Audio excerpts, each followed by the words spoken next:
हर emperor की कहानी के पीछे एक डार्क साइड होती है। आपने अशोका को अशोका द ग्रेट के नाम से सुना होगा, पर क्या आप जानते हो उसने अपने ही भाइयों को हिस्ट्री से ऑलमोस्ट मिटा दिया था।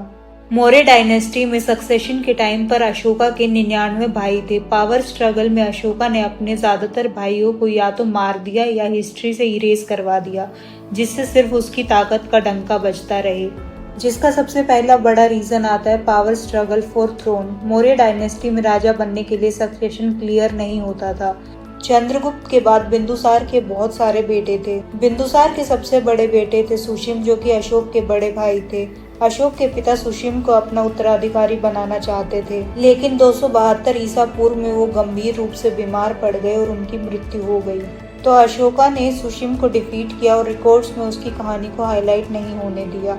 उस टाइम हिस्ट्री लिखने वाले मोस्टली राजा के अंडर होते थे। अशोका के रूल के बाद जब उसने बुद्धिज्म अडॉप्ट किया, तब उन्होंने अपनी इमेज धर्म अशोका के रूप में बिल्ड करनी चाहिए, इसलिए उन्होंने उसके वायलेंट पास्ट और फैमिली राइवलरी को डाउन प्ले कर दिया, क्योंकि अशोका चाहते थे कि उनको एक पीसफुल और ग्रेट एम्परर के रूप में याद रखा जाए। अगर लोगों को पता चलता कि उन्होंने अपने ही भाइयों को मार दिया या इरेज किया, तो उनकी ग्रेटनेस की इमेज खराब हो जाती।